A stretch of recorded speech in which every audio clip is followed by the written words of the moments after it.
You're listening to Hayes Radio Network, Cannabis Lifestyle Radio. Don't even show me, I don't want to see it. It's free choice, yeah? Alright, so take a look at that, make sure you got it in your mind, right? It's so bizarre, because actually all the cards are different, right? They're not the same or anything like that. There's one card that people get more often than not. People think it's a popular one, but I have a feeling that you probably ended up landing on that one for some reason. It's like something that everyone thinks about when they think about a playing card. They think about the Ace of Spades, right? Did you get the Ace of Spades? Yeah. That's weird. It's popular for a reason. Everyone thinks it. Fucking got me!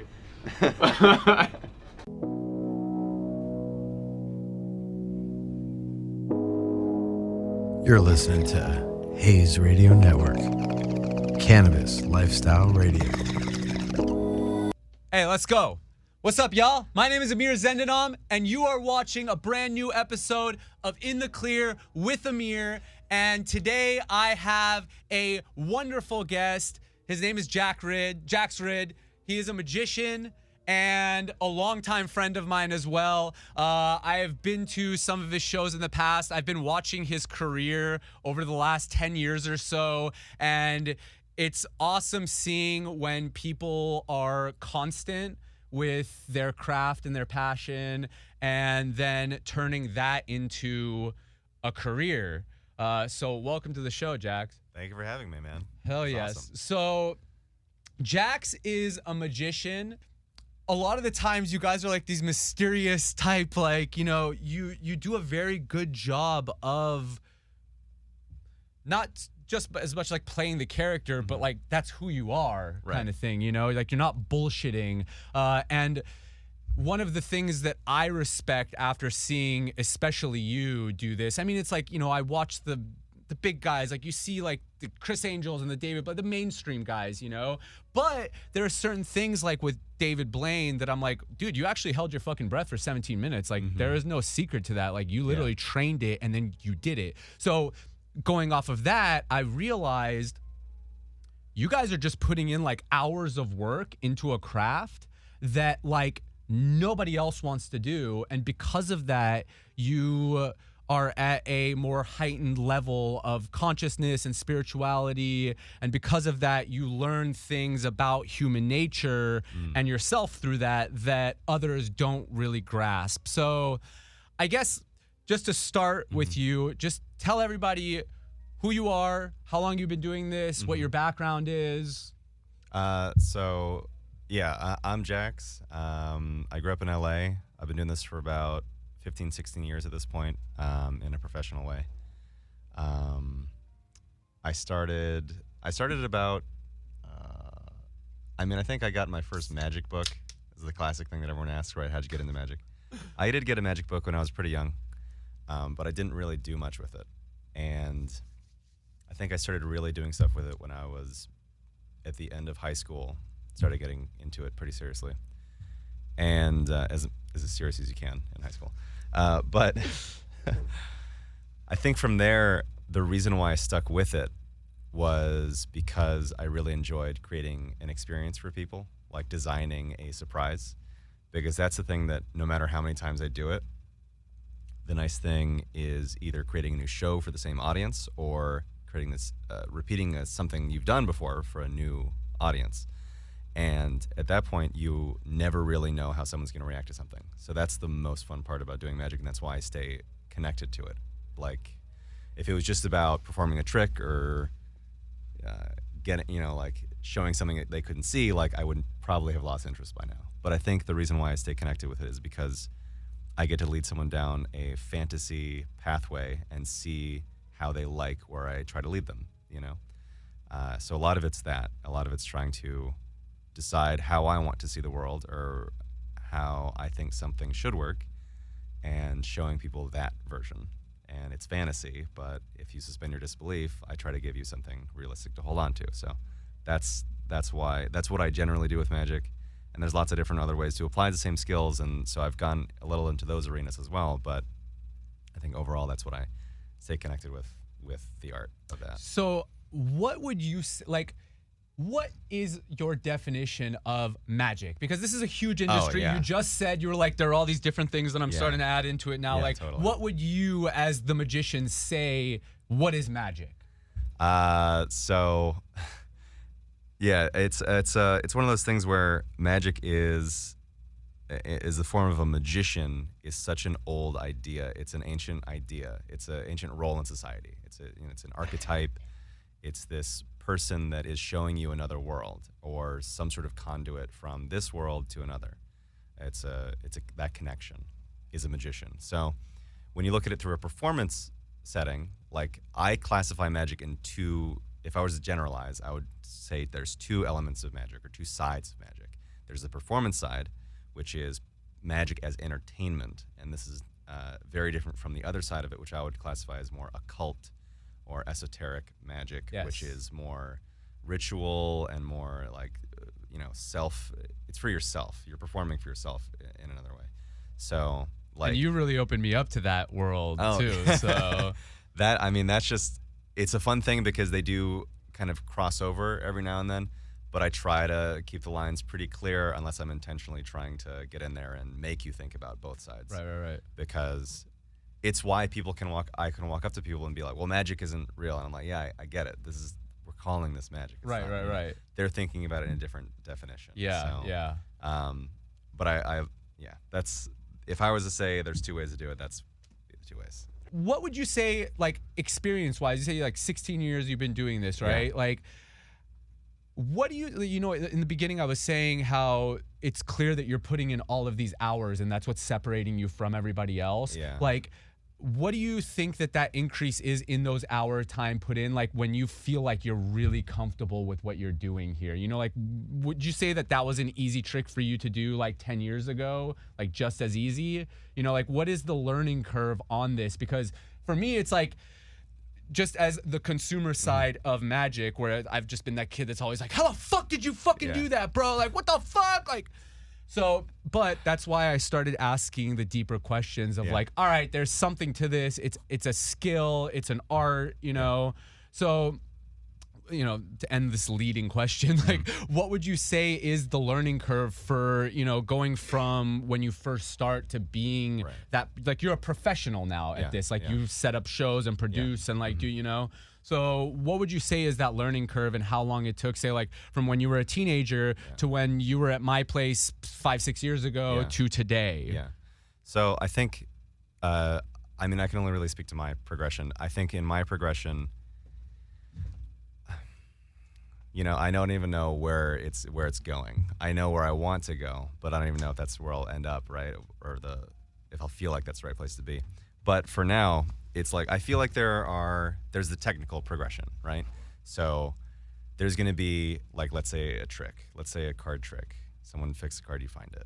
There are so many different ways of doing that, but if you don't know the technicalities of it, you're never going to be able to perform that. So there's like the technical progression. Can I accomplish this idea? Can I accomplish this effect, this trick? But then you're just hands at that point. Your hands and whatever object you're using, and you're just doing that trick. And if you just did that trick, it wouldn't be engaging. It wouldn't be interesting. Now there's the performer progression, right? How do you deliver these things? And then even from there, so to answer the question in a yes or no way, like 10 years ago, doing that would have been difficult because a lot of magic is like how you introduce something and how you get out of it gracefully. How do you get into an idea gracefully? How do you get out of it gracefully?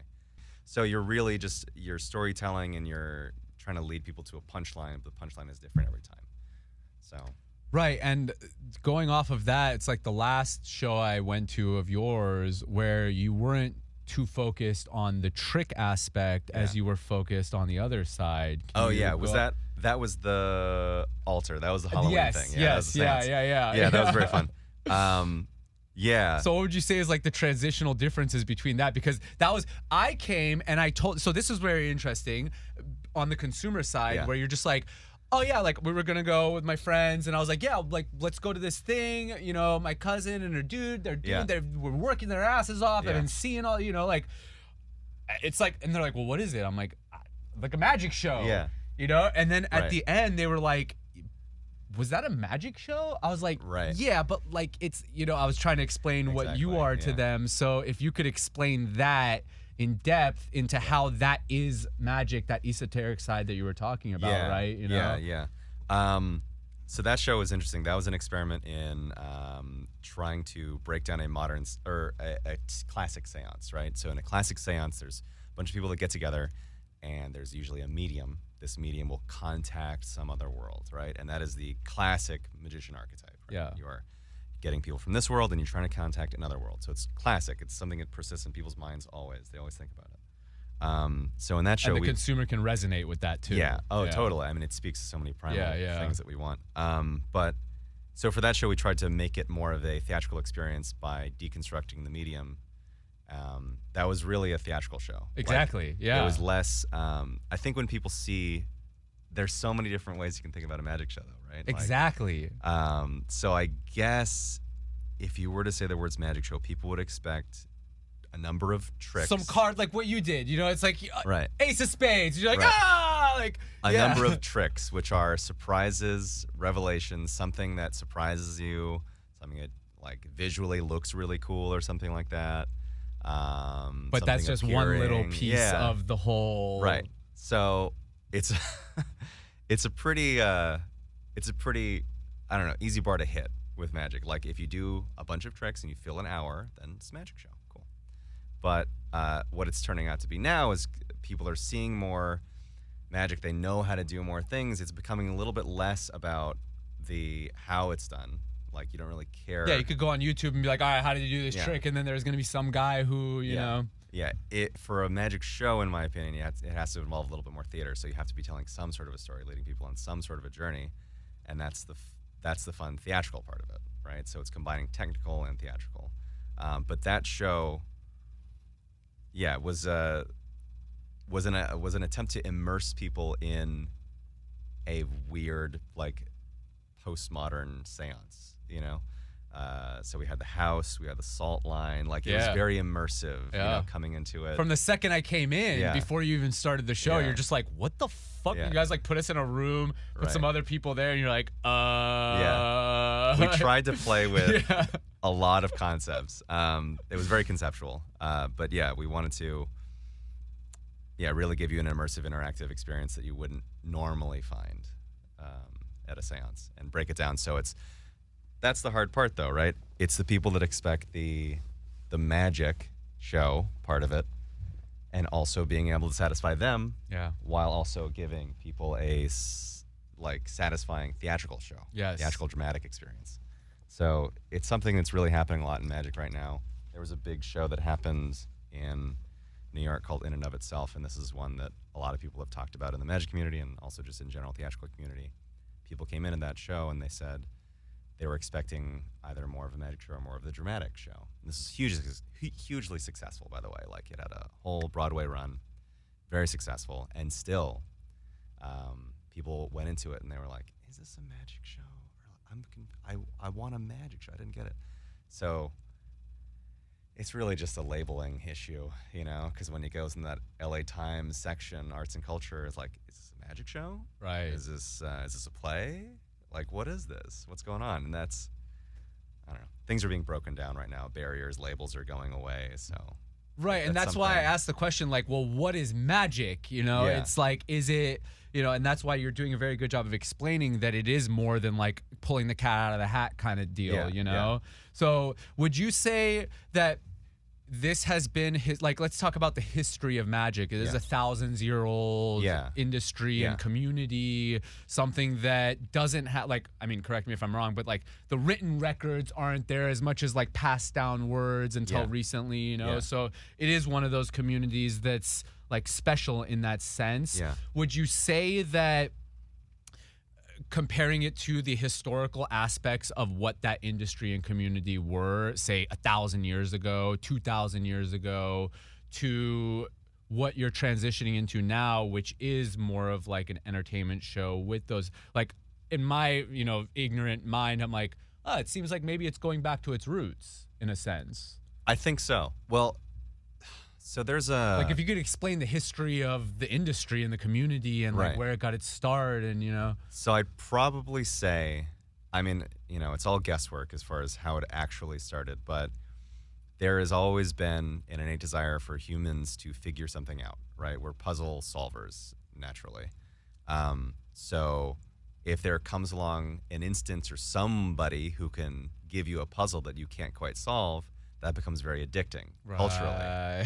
And that's where I think it definitely started, where someone did something and someone else was like, whoa, wait, what is going on there? And they did it to someone else and like, whoa, what's going on there? Then people were like, oh, this person is really cool. Like, they can do stuff that I don't know how it is or how it's done, And I think it probably started there. But then I can't imagine a time. I was trying to think about this and Like, see. are there any historians, like magician historians, that go into ancient times and pull any texts or like any actual history? Right. Or I mean, it's there's a really. It can't even be accurate at this point. I mean, it's all like hieroglyphics, right? Right. That's probably the oldest written thing you could get. So there's this story that magicians love to tell where they say that there's this trick, where there's like cups and balls, and you move cups around. It's like a shell game almost, but you present it like in a show.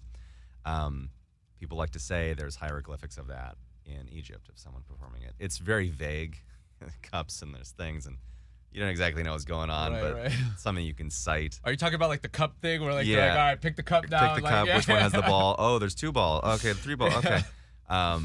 Yeah, I mean, I would imagine that seems very rudimentary. I would imagine it started with something like that, something appearing, disappearing. Like, that's probably the easiest thing to get Yeah, around. like which hand? No hands. Like, Exactly. Yeah, exactly that. But then you look at the division, I think, is apparent from the start. If I were to make a guess, I would say there has always been a distinct division between someone who is a performer and someone who is, I guess in the performance sense, like more of a healer. And speaking of, I have to say this now, but speaking of the way people, I say we live in a post-magic world. That's what I actually think now. Like, talking about post-truth, but post-magic world, people don't care how it's done anymore, in my opinion. By and large, I'm starting to see a cultural shift where they can know it's sleight of hand, that they can still be entertained with it. Wow. And this goes back to someone telling a story, an anthropologist telling a story about visiting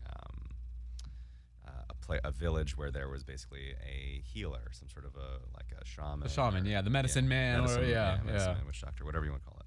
Yeah.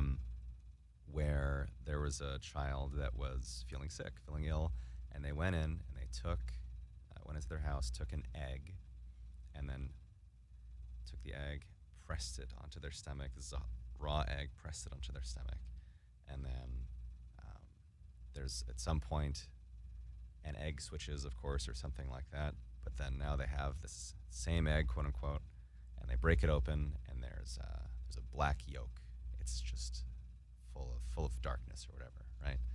And then there's a whole little community that's watching this performance or this diagnosis or this healing ritual, and the anthropologist sees the switch, right? Maybe people don't see it, maybe people do, but the anthropologist sees the switch. And then he asks the other people that are there, it says, well, didn't you see him switch the egg? And someone there responds that lives in the village. It says, who cares how the egg switched? How did he get the illness out of the boy? So clearly, like, they're following 2 narratives, right? One, the anthropologist of the, I guess, more Western mindset is following the trickery of this, right? Yeah. Okay, how can we break this down? But people that are there realize the trickery is irrelevant to this. This person's enacting a change on this individual, and how is that happening? And is Can it you tell still me a that? trick, therefore? No, it's not a trick anymore. Yeah. Like, they can tell.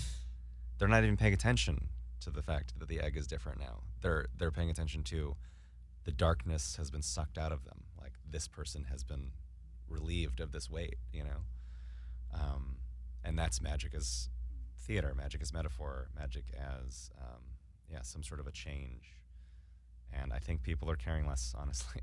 you know? That's so interesting because now that I think about it, you're right. Like I said, I can just go on YouTube and literally anything that you Yeah. do for the Yeah. most part, Yeah. it's there. That's how you probably learned a lot of your shit, Yeah. you know? Like, so in that sense, I'm not any less drawn to what you're doing if I can go on YouTube. Yeah. Because actually, in the very beginning, I was mentioning how it's clear you put these hours in. That's what separates you from me. I have not put those hours in. So therefore, even if I know exactly how you're doing it, you're just like, damn, bro, I just watched that video on YouTube. That's not easy. Like, this guy literally had to like I Yeah. seen you with cards Yeah. for years and years and years. Yeah. And now what I see you like when you're just like flipping the, I'm like, dude, you don't just, that's not just a natural skill. Like, you have to Yeah. literally Yeah. sit there with fucking little paper cards, like for years and years and years, like doing whatever you do with them Yeah. to do your magic or Yeah. do it. Like, it's just a skill in itself. Yeah. Like, even if you didn't call yourself a magician, like you can do something like that. You're like,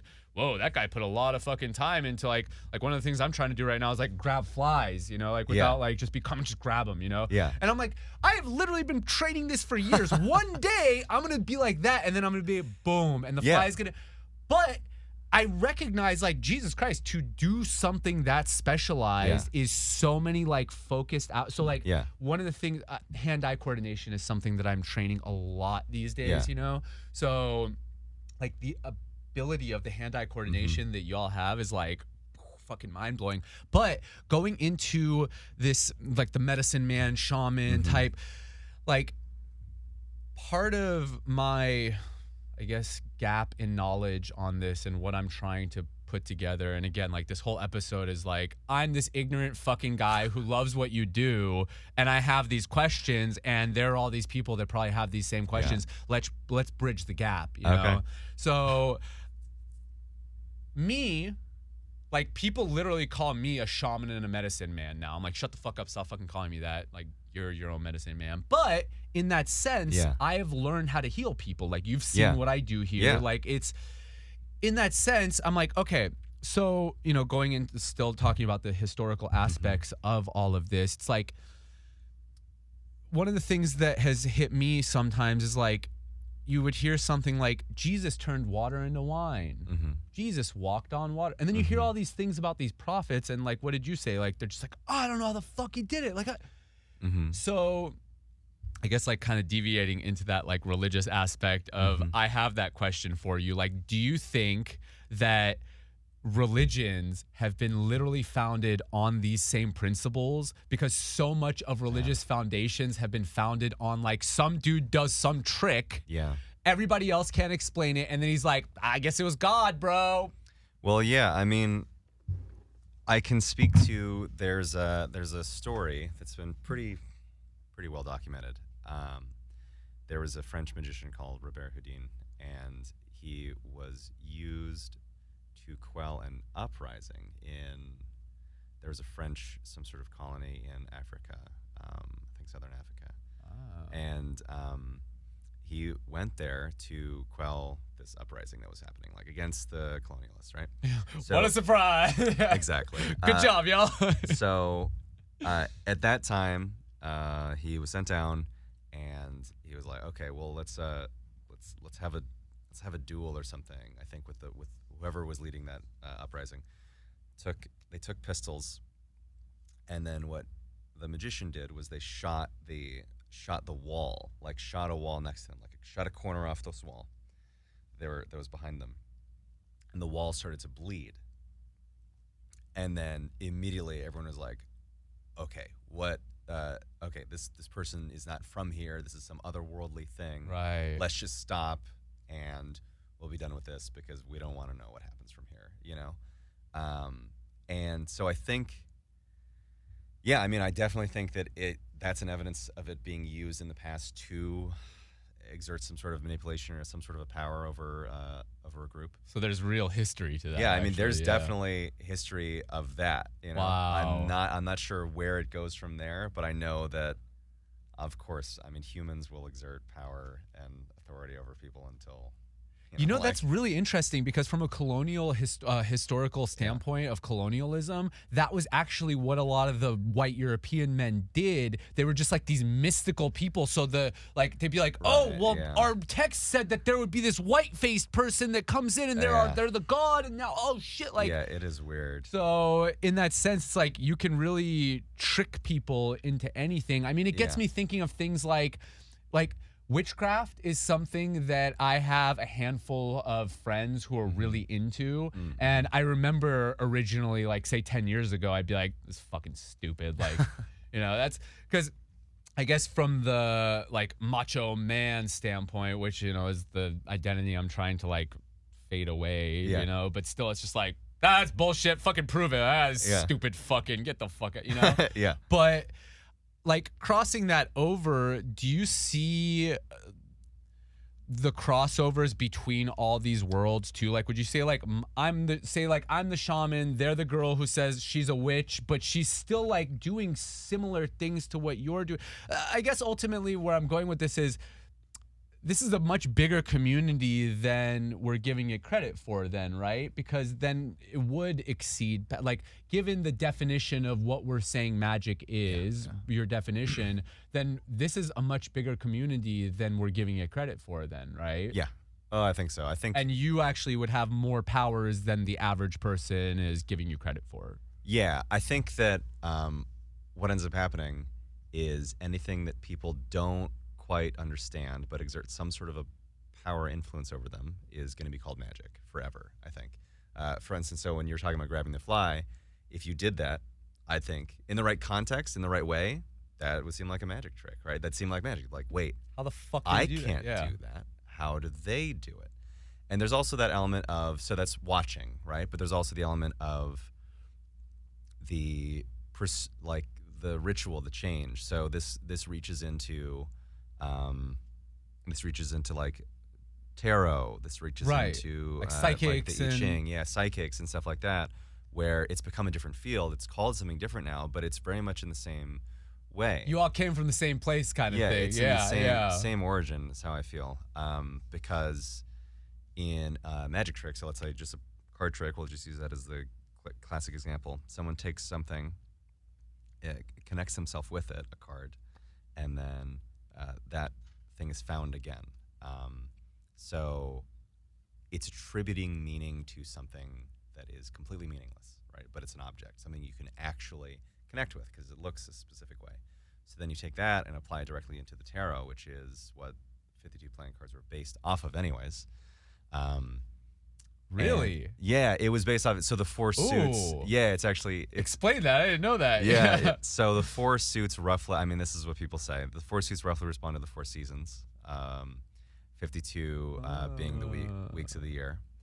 And there's something to do with the values, like the 13 of them. If you add up the numbers, equals something. I forget exactly what. But it's based around that. Oh, wow. And it's based around the tarot. So the swords or the spades. And then can you explain the tarot as well? Yeah. So Zach does actually a lot more work with the tarot than I do. I focus on more, as far as divination rituals, I go with the I Ching, which is something that I grew up with. I feel more of a connection to it. What is that? That's so that is like an ancient Chinese ritual. It's based off a book, and it's a casting. It's a casting process. So you have a book of definitions basically, and you build a hexagram by casting either sticks or coins into a certain formation. You note your results, and then you take those results and you look at your definition for that hexagram, and you have some sort of direction. There's Pretty much the same it gives concept. you some sort of thing. Yeah. So it based off of definitions, predefined entries. Yeah. So with the tarot, it's very much similar, but in a totally different way because it's related to cards. Yeah, but I mean, they're both doing similar things where they're making you engage with some sort of object, creating some sort of a random outcome, and having that outcome be meaningful. So that's a card trick. That's a I Ching reading. That's a tarot reading as well. That's how I feel. But they're in totally different places, right? People feel totally differently about them. Right. But then again, you can get the same people that go up to you and go like, oh, magic, that's not real, right? And you can get the same people that walk up to the tarot reader and be like, oh, that's not real. They might not say it in the same way, but people would walk up to you and be like, oh, this isn't that. Like a psychic or something, you know? Yeah, They're just like, like, oh, yeah, psychic, you're just this making that is shit that. up, bro. Like, yeah, Exactly. yeah. But then at the same time, you know, for my own personal life, like the deeper I go into spirituality, the more you recognize, like, this is actually real shit. Yeah. You know, Oh, like totally. this magic stuff, like this heightened spirituality and consciousness that we were talking about in the beginning, like it's not fake. Like being able to read somebody's energy is not a fake concept. It is absolutely fucking real. That's how I can recommend the right kind of cannabis to y'all. You know, like I literally will look at your personality, see your aura, and be like, yeah, probably not a Jack Herrera. That's gonna make you fucking freak out. Like, you know, so that's. It's like a special skill and an ability. Those hours in, I guess, that's just magic to everybody. You know, well, I think to everybody who doesn't put the hours into that, right? Anything that is somewhat unexplainable in words, anything that can't be conveyed is like, okay, how can you do this? If you can say, okay, this is how you can do this, it starts to lose that mystique, right? It starts to. That's like the definition of a trick. I just like thought about me doing a 360 and I was like, oh my God, there's like, I'm having a mind blow moment right now. I'm like, oh shit, that's why it's a trick. That's why everything's called, because other people can't do it. So they're like, what the fuck, you know? So one fun thing that I like to do, I have a bookmark folder that's, that is all these magical ideas, these real world applications of some of these things, and sometimes I try to layer onto tricks. That's what I like about what you do. See, I noticed that you're using real shit, like real provable, you know. I think it's fun because it allows it to be a little bit more believable because I'm citing some sort of a source. And one thing I looked into for a little bit, just in a precursory way, there's this thing called chicken sexing, where chicks look almost identical when they're born, so you can't see any sex organs on them, but when you buy, this comes from Zach, who grew up in Vermont and had chickens. So when you buy chickens, you buy them by their sex, but they're so young, right? So how do they get divided before they're purchased? So there's someone that'll basically go up and they can look at a little baby chick, and tell you its gender with like 95% accuracy. There's no exact way to do. There's nothing that looks different about them. You can't point it and say, oh, that's a male, that's a female, okay. But when they pick them up, they will sort them, and this is chicken sexing a chicken that has no discernible. So they're essentially using other senses to be able to somehow. That is unexplainable to others, that these people fall into these positions, and somehow they found themselves with this ability to do this. Right, so there could be something they're holding out of us. Chicken sexting? Chicken sexing. Sexing. Okay, so I was like sexting. Sexting. Yes, that's a problem amongst young adult chicken chickens. Sexing. What the fuck? But yeah, it's one of those things where you don't know if there's like a small group of people that are like, yeah, we figured it out. This way, and they're just keeping it to not sharing themselves, it, right? Yeah. Or there is something legitimately where they can pick them up and say, all right, they could feel something about it, and. You know, I don't know because I only know the stories that have been told, and that's the story that has been told many times. Wow. Yeah. And you know what's crazy? Going off of like the factory farm videos, they throw all the male chicks in grinders when they're first, like literally you'll see a thing of like, but I actually had that question one time where I was like, how the fuck do they know that they're all like little, like, I literally thought that one because it's like, it's a wild like shit. They do it. This is like the chicken industry. I don't know if you knew this, but like, when they do egg production and things like that, they have these big grinders, like huge, and like thousands of little baby chicken get shredded up into it alive, and then they get turned into like, say, feed for different animals and things like that. Oh my God. So that's one of the things though, like it's literally savage, right when they're I know it's savage. It's disgusting. Like it's similar to how like, you know, when you're in the dairy industry, they take the male little baby calf, kill that little fucker like right away. You know, it's the same thing. Like it's a byproduct, but you know, the point of all that is I always wondered like, dude, how the fuck do they have like these thousands of these chicken and they just like, because they have to keep the female ones. So now it's chicken sexing is holy fuck. Yeah, because I mean, that's another thing. I'll look at cannabis strain, right? And then another cannabis strain, everybody else says that looks exactly the same. But to me, I'm like, do you not see how that looks different? I mean, I bet So maybe it's there's one of like- those things where, yeah, it's like the sushi master, right, with the grains of rice. Is if you spend enough time with something, you start to develop some Yes. sort of other feelings. Like feeling, yeah, some about sense, yeah. stuff. Yeah, and it does relate. It's industry specific. It is whatever you spend that time in.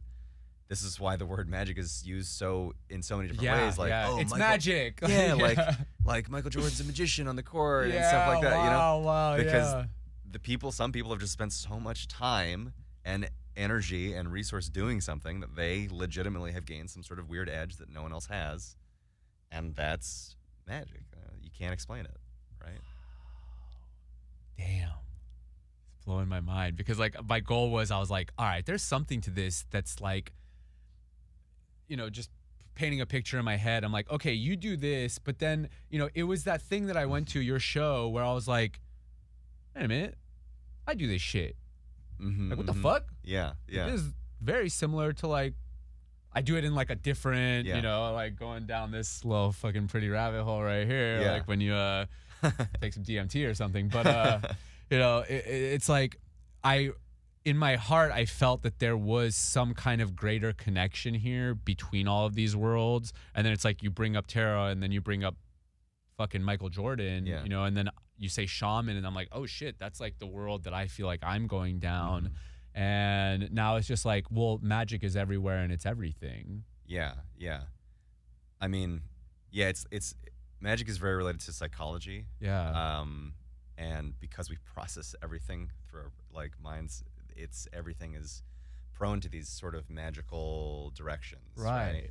Like I think about the placebo effect, and I think That's about exactly that. what I wanted to bring up when you brought the egg thing up. Yeah. Like that's just straight placebo. It just shows the power of placebo. Right. And you could maybe say at the beginning that might have been used and people would call it magic. Right. But really it's a little quote unquote flaw in our design or something where it doesn't quite make sense, but it works.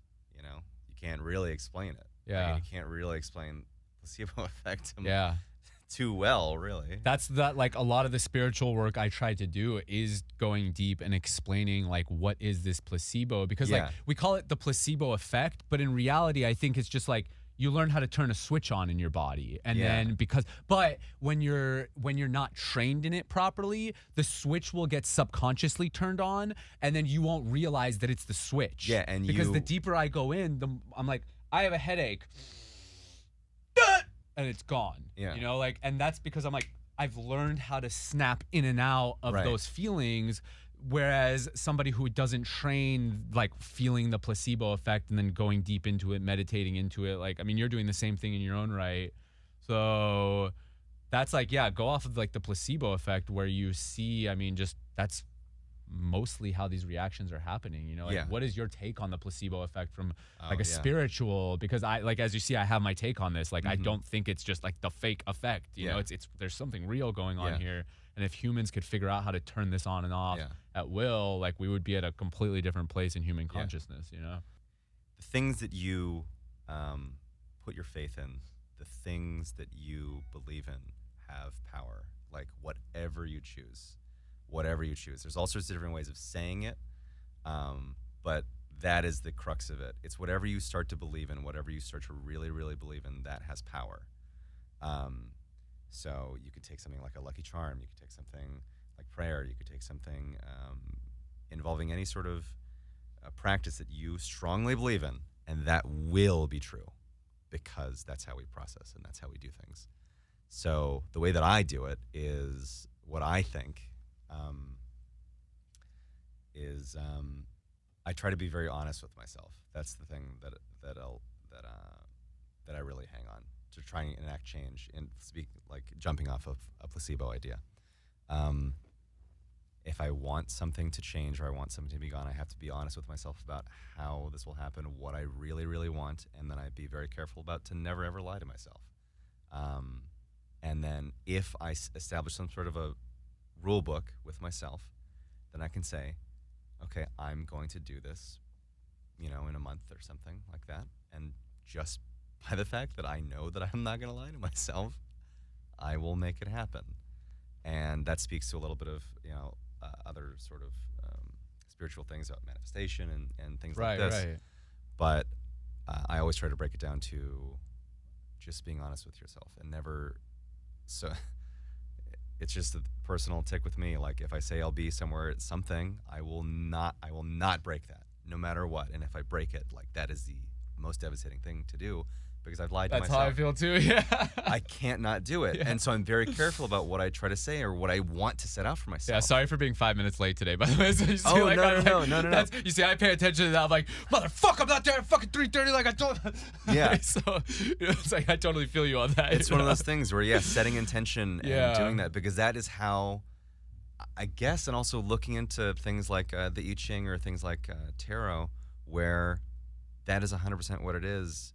If you believe it and you really concentrate on it, that's what will happen. So all these words are completely meaningless until you start to ascribe power to them. So ascribe power to your own words, and then you start to be able to create your own path. Or you can fit into a structure, like whatever structure works best with your personality, right? So that's why people have different outlets of different ways of getting that result on themselves. But I think it's all the same mechanism inside our brains. We've just found different words for it. Right. That's what divides people. That's all human division is. It's just like, you're literally saying the same fucking thing I am, and now we want to kill each other, bro. What the fuck is going on? Yeah. And I keep seeing, that's why I'm just like, everything I do in my life is like trying to bridge this gap, whatever it is, there's a gap, and then because of the gap, there's chaos. Yes. Yeah, because we don't quite understand. We're like, no, that's different. I'm calling it something else. And this is where words start to have meaning. Yes. Again. But really, it's just the structure of it. What's the mechanism inside all of our brains that's working relatively in the same way? Yeah.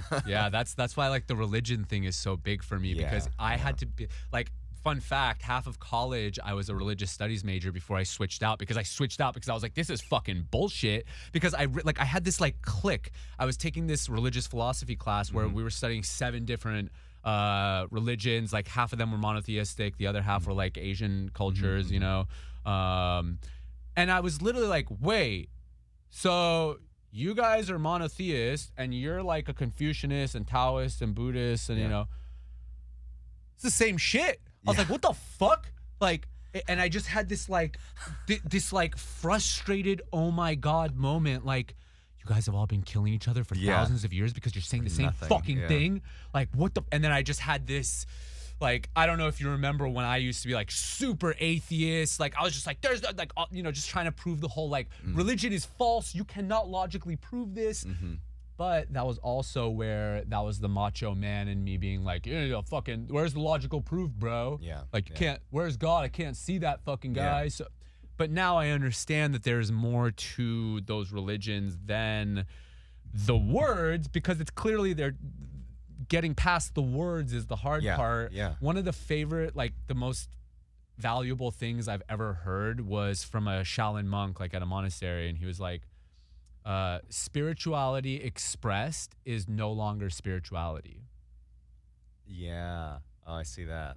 So it has been one of the most powerful quotes I've ever heard, because it's so simple, but it's so true. You have these feelings inside, and literally as soon as you start trying to verbalize them in this consciousness or this level of these dimensional planes that we're in, like right this second, you know, then some sort of bastardization happens with your spirituality, this barf, like I call this just barf, you know, like this is just so me and you can explain us looking at each other, like in a real, like it would be preferred to me that me and you could look at each other like this, and then the hour of the show is just done. Yeah. Because we already know in our head, like all we're doing right now is just barfing out what's already in here. Yeah. Right? So that's like a beautiful area I see that y'all are doing and trying to just connect. I brought up David Blaine in the very beginning, right? I look up to that guy so much. Like, I don't know what your opinions of him are, but like the amount of work, like he made Wim Hof look like a little bitch with how long he held his breath. You know, like I'm literally, and it takes a heightened level of spirituality that even like me, I'm still sitting there going like, like I need to be able, because I'm if I can explain things, if I'm beginning to explain in my own head placebo and all of these things. So tell me about what you are doing right now. You just did a show. Yeah. So tell me a little bit about that. Yeah. Tell the listeners just what you actually do, because I keep talking about, your show and this thing that I went to, and I had this, okay, but you are doing different things. Like that's not the only thing that you do. Yeah, that's right. That's right. You had something this weekend, you're doing something again this week. Yeah. So I think the thing that I'm really, really interested in at this point in time is alternative applications of magic. So this goes back to, that seance show. Even with the seance show, it's taking something that is traditionally done a certain way and trying to apply it in a different way. Same idea, different application.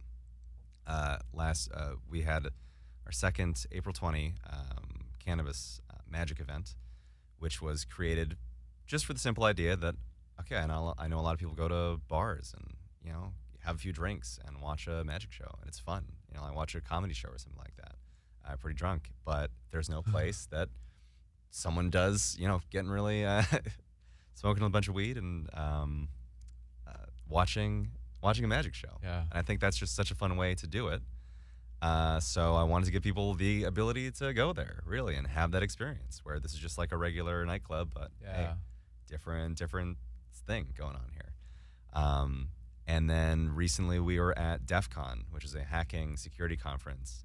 At the same time we were, like, and I didn't even know that. Oh, what? Yeah, hell yeah, I didn't tell you? Dude, so like we were there raging with my homie Marlon, who's a DJ, and we're just like walking by in the hotel because it was in Mandalay Bay. Yeah. And like we're walking with the security guard, and I'm like, hey bro, like what the fuck is going on here? Like these people don't look like they're like, this is the nerdiest bunch of fucking dudes. And then I just saw like hacker t-shirts and and then that's what I found out. And then I saw you guys' pictures and I was like, oh shit, we were literally like in the same place. So but I wish I got to go to DEF CON. Yeah. Continue. Sorry. Well, next year, definitely. Yeah, definitely going next year, dude. Holy shit. It is so cool. So what did you guys do there? So we ran a village, which is we hosted a bunch of workshops and presentations, and we gave a few workshops and demonstrations ourselves. But mostly it was approaching security through the magic lens, right? And this is something that I would tell magicians that I'm going to DEF CON or we're doing something at DEF CON, and they would, a lot of them would say, why? Like, how does that relate? And I'm like, okay, well, and I'd give the whole backstory. I mean, there's so much in espionage, in the security world that has that to do with magic. I mean, there was a magician who wrote a tradecraft manual for 3-letter agencies in America, like on how to communicate secretly, on how to give someone a document secretly. The CIA has psychics on their staff. Exactly. Right. That whole era. Yeah. Like, which may be coming back. Yeah. So taking some of the alternative ways of seeing magic skills and applying them through security, through an alternative performance.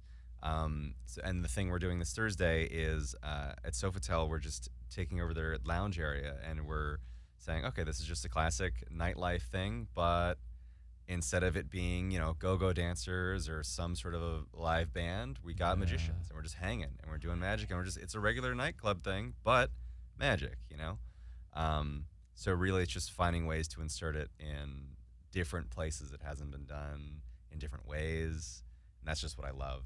That's what I love about the art, And that's why I wanted to showcase what you're doing, because you are deviating in a sense to find those new little niche markets that you can bring your world into. Like people ask, they're like, so you're going to like your brother's race event, like why do you have a CBD company there? It's like, well, why wouldn't I have a CBD company? Like everybody, it's like it's accessible to everybody in a sense. If you really start to dig into every world, you or me or anybody really, you're like, wait, there are a lot of crossovers with what we're doing here. So quickly, give us a plug on your shows, the ones that are coming up. Yeah.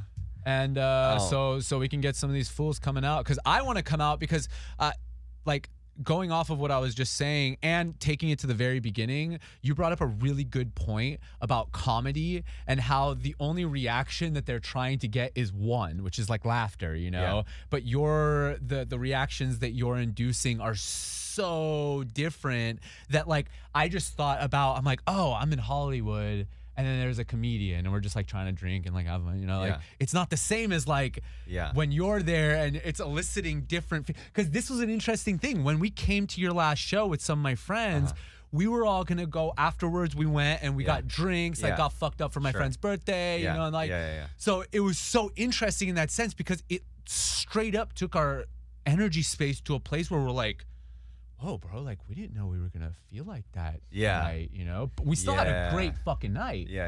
And it didn't deviate at all from the good Yeah. time that we had, but it was still like amazing in that sense. So tell me what we're gonna see next from y'all. So I guess the big things are, well, we're doing some this Thursday. That's the Sofitel thing. We're doing a lounge nightclub magic experience. In October, we try to always put on something, you know, something seance related, something spiritual, something like maybe Halloween-y, right? That's going to come up. We're still settling on the details on that, but we do some shows at a place called Deal Markets, which is a very fun event space. Oddity shop, antique shop. They're super cool. Nice. But we, and then probably DEF CON next year in Vegas. Come through. That's a really fun time. Lots of exploring there.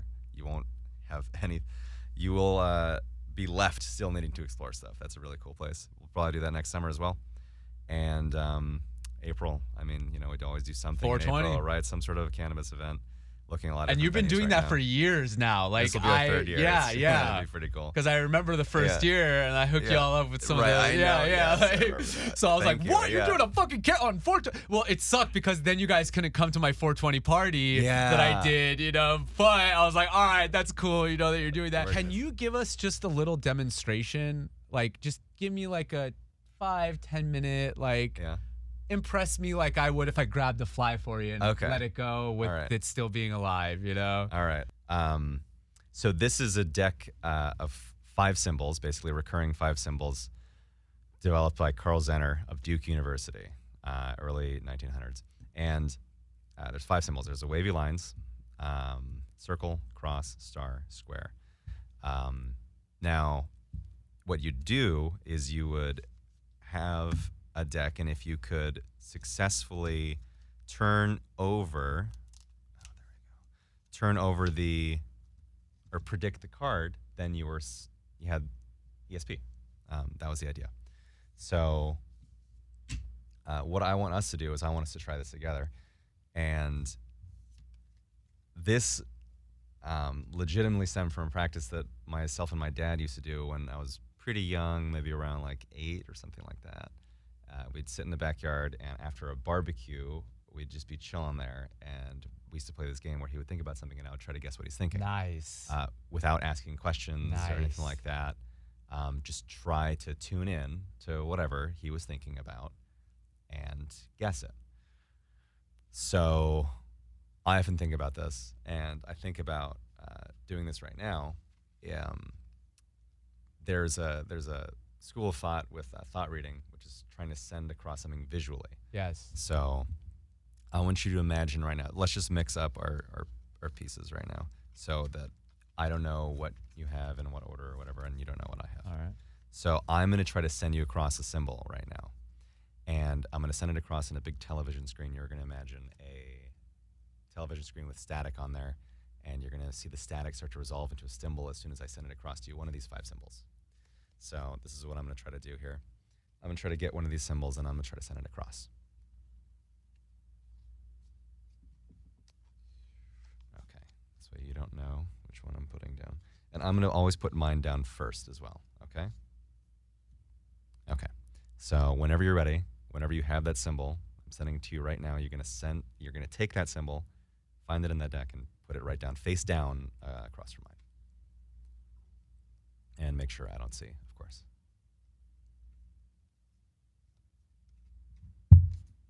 Okay, so let me see. All right, you can imagine the static start to shift again as well.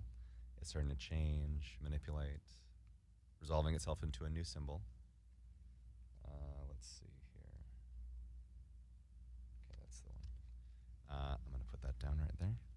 whenever you're ready. Okay. Now, nice and square up. Here we go. We're getting quicker now. This is the third one, right? This 2 right here. The third one.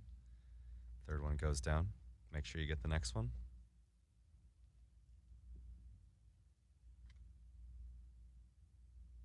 Whenever you're ready.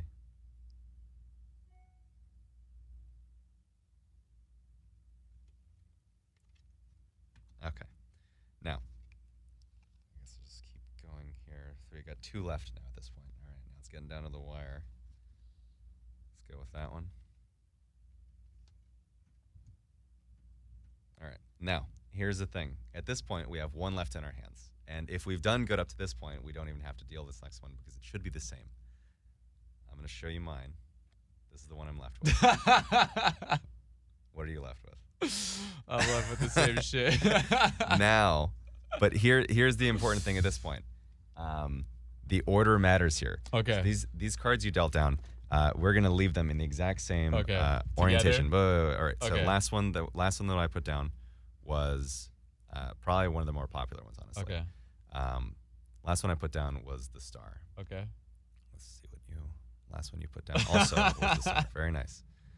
Second to last one was something a little bit kind of related to the star, had sharp edges. Yeah, last one I was trying to, second to last one I was trying to send was this plus sign. Yep. Second one was the square. Yep. Which means the first one that you gravitated to, the first one you're seeing in the static was, of course, the wavy lines. That's lit as fuck. Yeah. Damn. And so, yeah, this is a. Do you want to talk about it a little bit? I mean, tell me, yeah. This tell is me an as much example as you of- can about this. Yeah, well- because there is a lot of modern science coming out to Right. be able to like semi-prove right. that some of this stuff is scientifically So like a reality. This is funny because I layer on that presentational aspect of it. And I completely 100% believe in the presentational aspect of it. However, when you perform it in the midst of a magic trick, right, you have to have something that is 100% fail-safe as well. So right. Yeah, like say like one was flipped, right? Yeah, exactly. So what I try to do with this is talk about something that is real, that I do believe in, but it's a trick. So I do have to have something that always lets it work out right. If I were to try this in a non-performance setting, I might try to really do it, try to do something, and it might not work every time, but then Right. it wouldn't be a trick. Right. But so this is funny because it kind of relates both the worlds that I actually believe in, Yeah. but there's going to be some compromise when you perform it. There's going to be something like that. But this is something that I 100% think that, the one thing I can say for sure is that humans always think they know more than they do. And Yeah. anything that's unknown, you dismiss it immediately. Yep. And I think there's a whole world out there that we don't quite understand. And just because you don't understand it does not mean you can negate it, because there is so many instances of that just falling completely wrong, right? So anything that I don't quite understand, I never rule out. And I enjoy thinking about it, and I 100% think there's something there. I don't know what, Yeah. but I believe there's something there, So that's why this is fun for me. Damn. Yeah, because this is something that I have dove really deep down trying to find the real research behind what synapses and like cells and all the way to our DNA and like what is really speaking to us. Mm-hmm. And going back, it's like, well, how could we learn how to have this conversation just like this, where like we extract information? This is real, it's real. Like people are trying to, as simple as like, there are now things that they've done research and stuff where you're dreaming and then they're putting pictures of your dreams and your thoughts. And so they have like certain different like pictures that come out for certain thoughts, and they're creating a catalog of different things that come out from different, like your brain reacts this way, therefore you're thinking of this. Yeah. So it's emitting things. That's the craziest part. Exactly. And every single different thing that you're thinking is emitting a different frequency. Yeah. It's like you think about Wi-Fi or think about radio, right? You can't see it, you can't feel it. It's there. Brainwaves, maybe you just don't have the tools to capture it. Exactly. So it's just one of those bizarre things where we're still just so new to everything, like we've been around a while, but Yeah. It's so short in comparison to what's out there. And that's why I think there's like a huge like bridging the gap from your world into that scientific realm of being able to like you're doing something like mind reading, right? And like to actually be able to be like, yeah, well, this is fucking real. This is not a trick. You know, like I'm not like just bullshit. Like this is not hours put in. This is a real thing. Yes, I put the hours in. That's why I can do it. But this is this is as real as like us giving each other a high five. You know, it's just you don't know if you have not learned a high five. Like you ever give like a baby and you go high five and they're like. They don't know what to do. Exactly. Until they've learned how to high five. So it's the same thing. Like until I was meditating for like an hour a day every single day, I didn't understand until like I'm sitting with a tree and I'm like, is this fucking tree like speaking to me? Right now? Like the fuck? It's not English, but like it's giving, it's emitting something to me. So, damn, I'm really glad we did this, bro. I am too. This is really fun.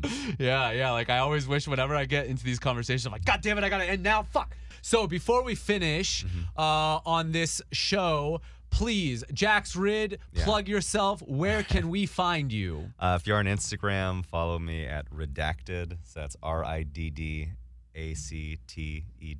Cute little play on words. Love it. Website JAXRIDD. FourSuitsMagic.com is a little collective that I'm a part of, and so it's all there really. Just the name has it. Hell yeah! Damn, great conversation, bro. Give me that high five, you know? Yes. Give me that fucking hug, bro. Let's fucking go. Oh man, yo. All right, so y'all have been watching another awesome episode of In the Clear with me, Amir Zendanom. I had an amazing guest on today, Jax Rid. You gotta, oh my God, this was so fun. Dude, thank you so much for being on again. Thanks for having me, man. I am so happy that we just got to have this conversation because it's something I've wanted to have with you for many years. It was super and I'm cool. glad that now that you are, you know, arguably you are a professional magician, you do this for a living, like this is your career. And now it's like, wow, this is the perfect time for us to actually sit down and fucking talk about this. And that's exactly what we did. So dude, thank you so love much, it. bro. Yeah. Hell yeah. Thank much you. love. Hayes Radio. Go get the app on the App Store right now, and you can listen to all of my shows on there. I'm on iTunes, Spotify. We're everywhere. This is going to be on YouTube. We're going to put some stuff on Instagram, Facebook. We're on all social media platforms, so check us out. And where? Oh, yeah, and that's how I have to start saying it. Like, I need you to like, yeah. Can you please go subscribe? Excuse me. I need you to subscribe. Click that subscribe. yeah. Oh, yeah. Click that subscribe button, and right next to that subscribe button, you will see that bell icon. And click that bell icon right there. And if you have a chance, just like, put a little comment in there, too. Thank you so much. I love you. You're listening to Hayes Radio Network, Cannabis Lifestyle Radio.